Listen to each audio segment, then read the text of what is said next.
Malaysia, home to some of the most dense and treacherous jungles on the continent. These jungles contain some of the most diverse animal species on the planet, but due to the growing human population, animals and people are now forced into regular contact with one another. I'm just off the coast of mainland Malaysia, on the island of Penang, to try and unlock a legend surrounding one of its most bizarre temples and the venomous inhabitants that live there. I'm in search of the temple viper.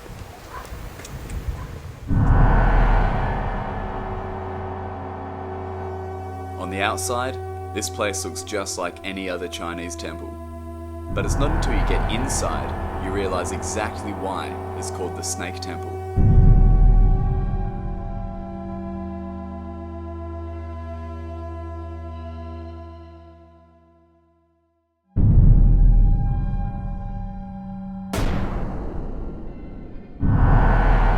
This is why I came to Penang. This is the snake I came to see. This is the temple viper. They're also known as the Waggler's pit viper, but it's because of this temple these snakes adopted the name the temple viper. Some theories suggest it's the incense burning that keep these snakes in an almost hypnotized state, which is why they are so docile. So this garden area is home to about 200 vipers, who according to the legend, has come here on their own accord because the surrounding jungle was being developed. And they've taken up residency in this garden and inside the temple, and they've been there for the last 150 years. Everywhere I look, there's dozens of sleeping vipers. But they're not just isolated to the garden area or the temple. You can also find them in rather unusual places. So it looks like the vipers aren't just limited to the garden area and the temple. They're actually all over the grounds. We've just seen this little guy behind these bits of concrete, just chilling out, getting some sun. And they're placid as. It's amazing. The more time I spend at this temple, the more I wonder, is there some truth behind this legend? Did these snakes come here on their own accord? So they've actually let me hold a temple viper and assured me that they are still indeed venomous and contain their venom glands and their fangs. But being this close to one and seeing it in person, you can see how breathtakingly beautiful they actually are. And pictures you see online and in books don't do them any justice. Being this close to such a docile viper, which in nature are very temperamental snakes, it's just an amazing experience.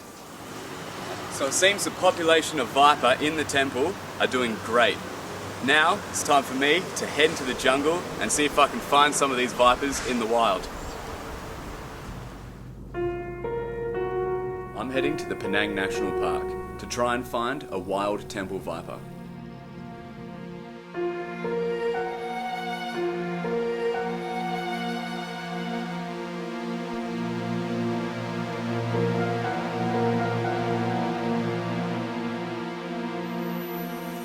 Being in a national park that's protected from human development, I'd expect to find high populations of temple viper and other animals. So hopefully we can find the viper and evidence that other animals live here. I'll be hiking for 3 days, starting at the middle of the national park and making my way to the coast. This will give me some insight as to how the snake populations are doing in a protected area.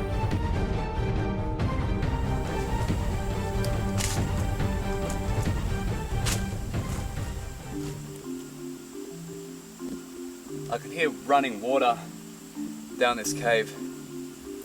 And when there's caves, there's snakes, so I'm just gonna go check that out.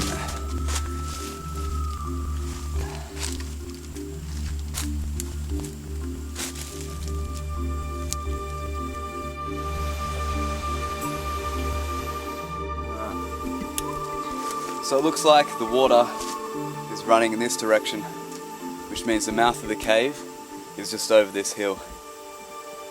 And I'm going to have a look and see what's inside.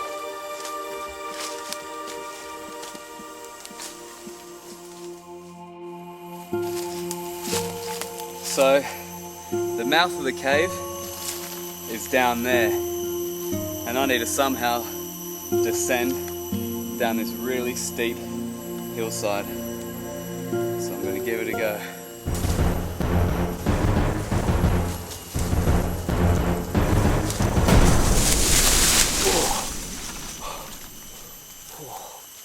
Well, I'm down.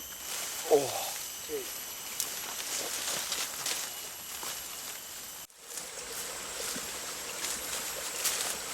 So, this is the mouth of the cave that we're looking for. And the water's running straight out of it, so it looks like it runs straight through the middle of the cave. So let's go inside. Snakes love caves, especially if there's bats living in them. So I'm going to check out the cave, see the water, where it's coming from. That'll give us a good chance to see which direction we need to go in next. And also if there's any bats for snake food. If I can follow the direction of the water coming from the cave, it'll most likely lead me to the coast. Most caves stay the same temperature all year round, and if this temperature is warm, then it's ideal for snakes. Just searching these crevices of these caves, because often snakes will curl up in a tight little corner and wait for bats which are coming in and out of this cave mouth. We'll just reach out and grab them and swallow them. So there should be some, hopefully, curled up amongst these rocks.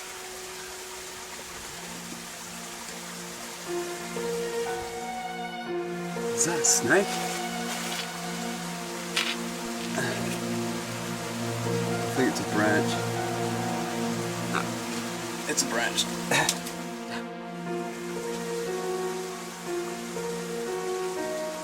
We've hit a dead end and the oxygen's running low and finding it hard to breathe, so I can still hear the water flowing from behind this rock, but we can't get past it and it's getting low on oxygen, so we're going to have to turn around, head back out the cave.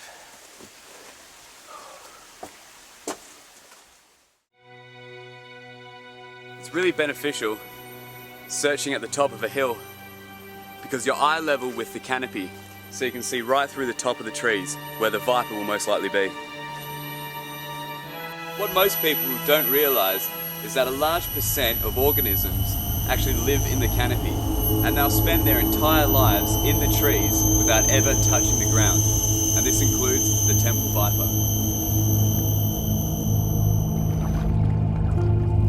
After a 2-day trek, I managed to find a river that took me out of the jungle and onto the coast.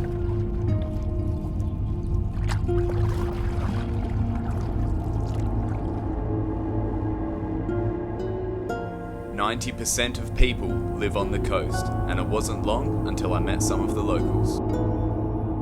So these guys are the long-tailed macaques, also known as crab-eating macaques, and they're really common throughout Southeast Asia. And they've adapted really well to the growing human populations here in Malaysia.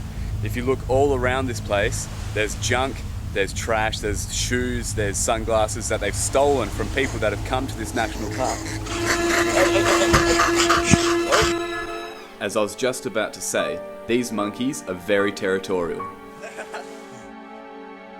Because these macaques have the ability to adapt so well, their populations are on the rise, especially here in the national park.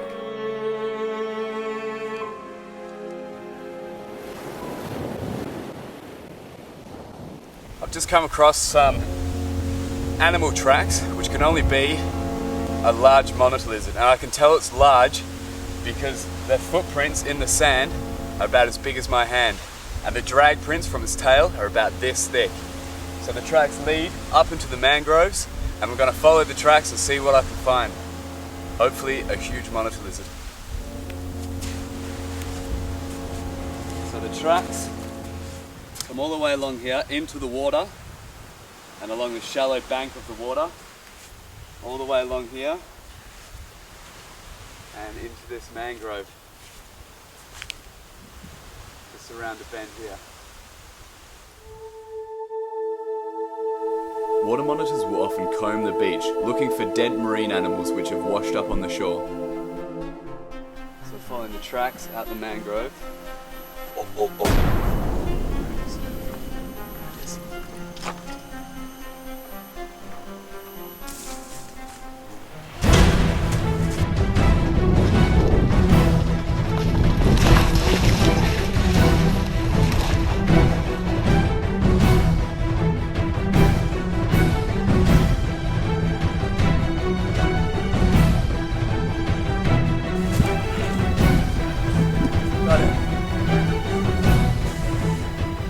This is what we've been tracking.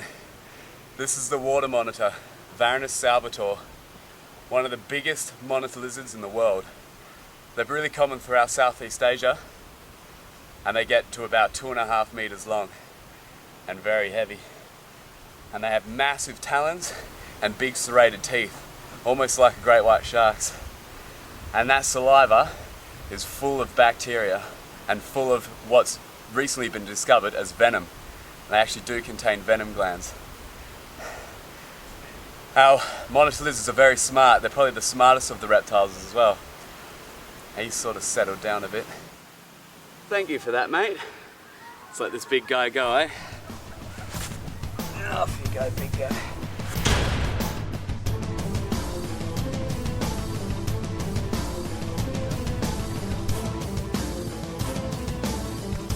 I'm out of the national park and in the city to gather some supplies.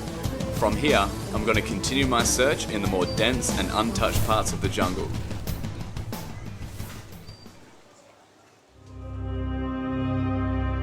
I've convinced the taxi driver to take me as far into the jungle as the car can go. He says it's at least a 3-day hike back to civilization. Perfect.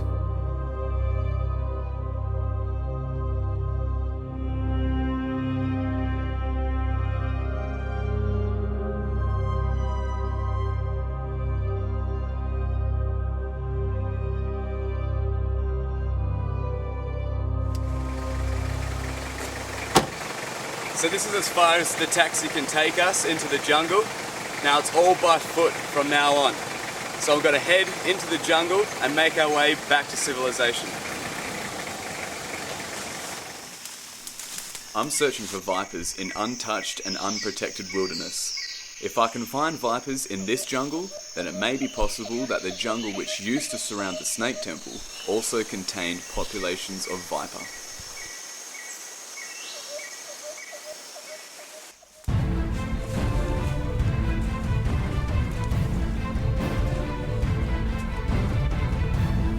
I'm trying to make my way back to civilization while looking for vipers along the way. But after hours of trekking, exhaustion sets in.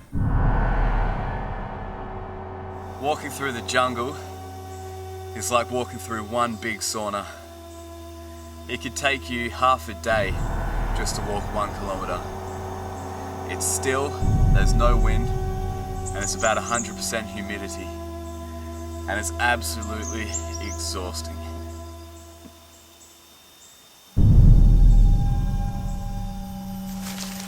Temple vipers are arboreal, which means they live in trees. So our best bet in finding a temple viper is to search the canopy. But at the end of the day, we're looking for a little green snake in a big green jungle.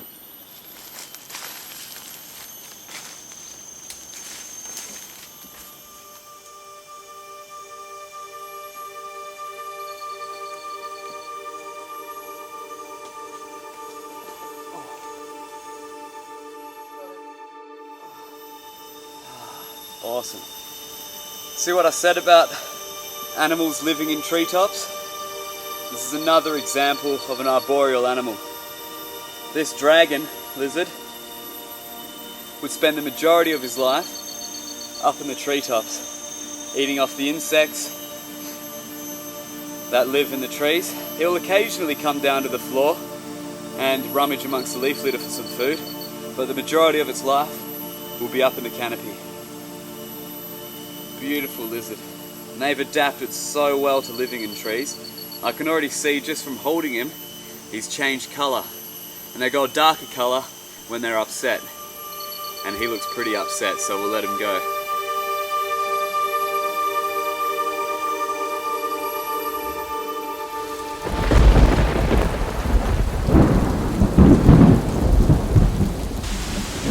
started to get dark. It's just started pouring down with rain. So I found a nice shelter under this rock, and this is where I'm going to be spending the night.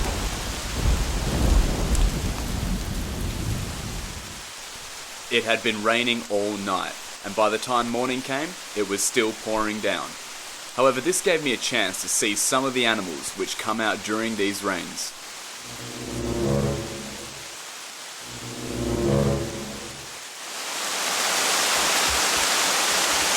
This is a spiky hill turtle found in Penang, and they're a pretty rare turtle, and it's the rain that brings them out, and it is pouring down. Spiny turtles are omnivorous. However, most of their diet consists of fruit and plant material.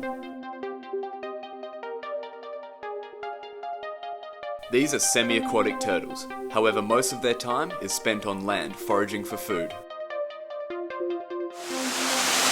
But what a beautiful animal. Look at the underbelly. This part's called the plastron, and this part is called the carapace. Now, they're not a tortoise, because tortoises have very elephantine feet. These guys have clawed feet. And tortoises are herbivorous as well. These guys aren't. But they are just the cutest little turtle. We'll let him on his way. I'm getting drenched.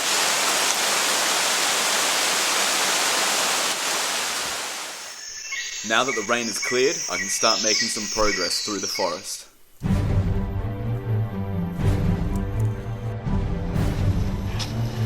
This is so hot. The jungle is like a greenhouse. The humidity is ridiculous. It's like walking on a big compost heap. But we need to move forward and look for some animals.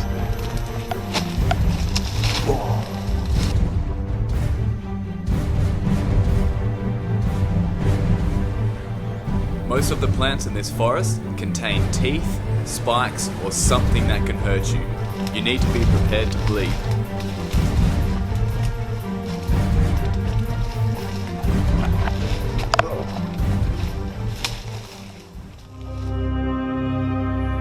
Searching the treetops is still my best chance at finding a temple viper.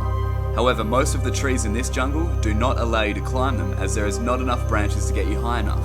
This method is also very energy consuming and uses lots of valuable time. Just searching the canopy, looking for vipers. They should be curled up in the branch on top of leaves, but their camouflage is amazing. So it's going to be pretty hard. I'm going to have to look in a fair few trees.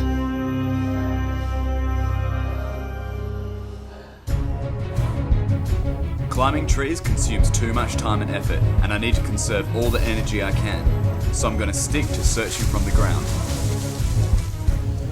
Surprisingly, this method pays off. Oh, viper, viper. Yes, it's a temple viper. Oh, look at that. Oh, we found one. It's a wild temple viper in the jungle. I'm going to get him off.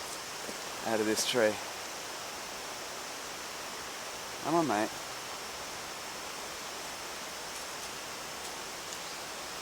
Oh, look at him. What a beautiful snake. Come on. Come on. Taylor, look at that. This is what we've come to Penang to see. This is why we spent 7 days in the jungle. To look for a wild temple viper, and we found one. And this guy's a younger one, so he's more a vibrant green color. When they get bigger, their colors will change completely. And you see how hard it is to find one of these guys? Imagine seeing one in the canopy. It would be near enough invisible. Whoa. And he's very curious. That's why his tongue's flicking in and out. He's checking me out. And like I said, these are venomous, and they do have big fangs. But he is stunning. Look at him. So it seems their populations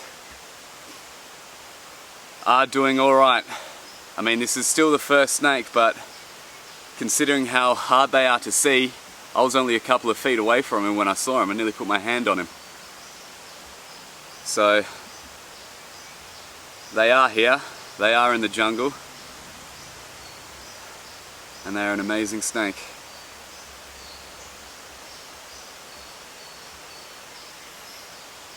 We'll put him back in the tree. Right where he was. See, they're nocturnal snakes, so he's pretty sleepy. At night, he'll probably be striking at me. And much more active at night.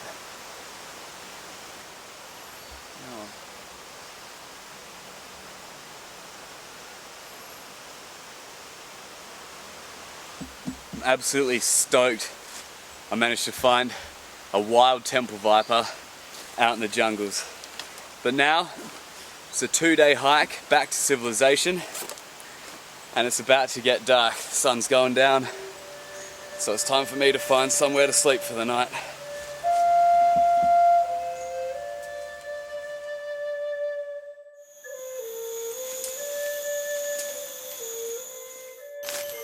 I was wondering when I'd come across one of these. This is the infamous pitcher plant. Pitcher plants are carnivorous, and they're found throughout the highlands of Penang. This is Nepenthes albo marginata, which is the most common species in Penang. And what happens is, this modified leaf, insects will come, ants and other insects, and fall into these cups and then be eaten by the digestive juices in the plant. But these plants are also called monkey cups because they hold water, and monkeys can often be seen drinking out of them. The pitcher plants get quite big. Some of them can hold 2 liters of water and have been found to have rats inside them digesting by them. And because it's such a small plant in a big rainforest where not much sunlight penetrates, they've had to adapt to little sunlight. So they get their nutrients from other animals. They're being digested in these cups. An amazing adaptation, and they're a beautiful plant.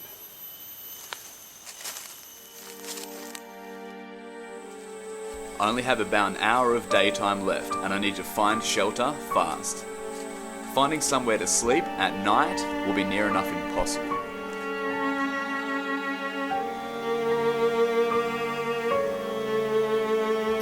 So I've just set up camp over there, and there's a game trail that runs down through here. So I'm going to set up a motion sensitive camera that films in night vision, and hopefully we can film any of the night critters that come close to the camp while I'm sleeping.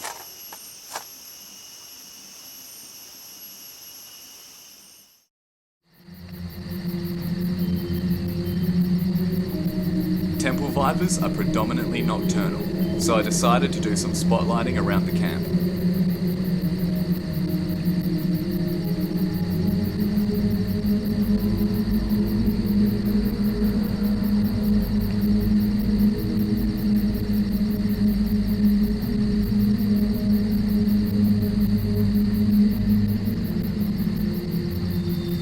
You really have to inspect every branch, because even with the torch you can still miss them. Their camouflage is that good.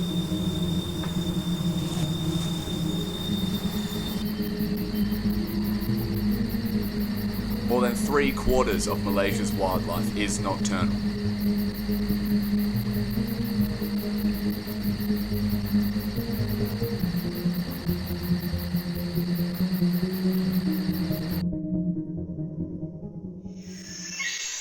The next morning brought a very unexpected surprise.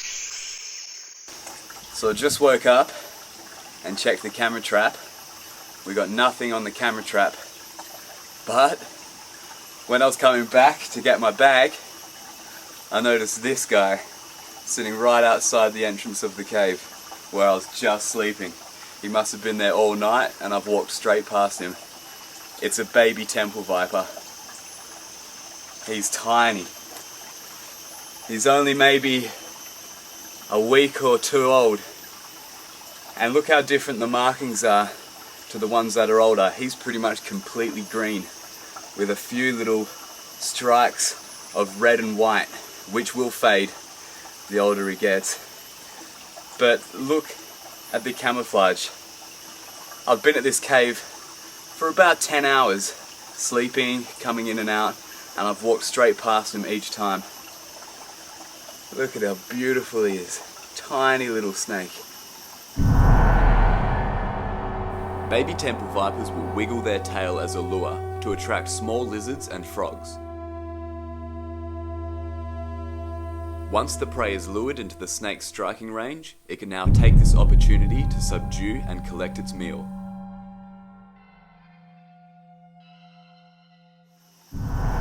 Another temple viper in the rainforest of Penang. Amazing. As I'm fastly approaching civilization, this is going to be my last day in this jungle.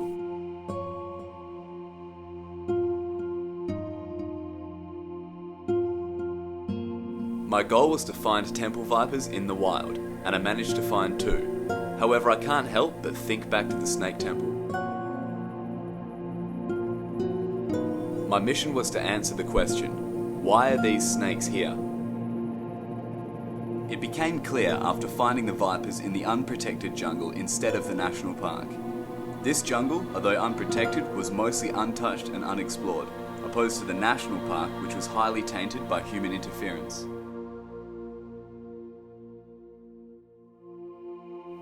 It seems the vipers' safest refuge from the destruction of their jungle was this temple, and through the generations they have successfully colonized their own population, with the help from the temple's monks. I was very pleased and surprised to find that Malaysia still has a massive amount of natural jungle still intact, and on the island of Penang, over 7% of the island is still dense jungle. This may not sound like a big number, but considering Penang's large human population, 7% is a pretty impressive figure.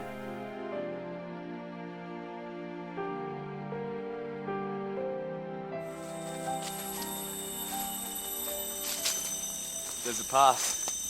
There's a hiking trail that runs all the way through here, and it's heading north as well, towards the coast. And it's on the coast where you expect to find civilization.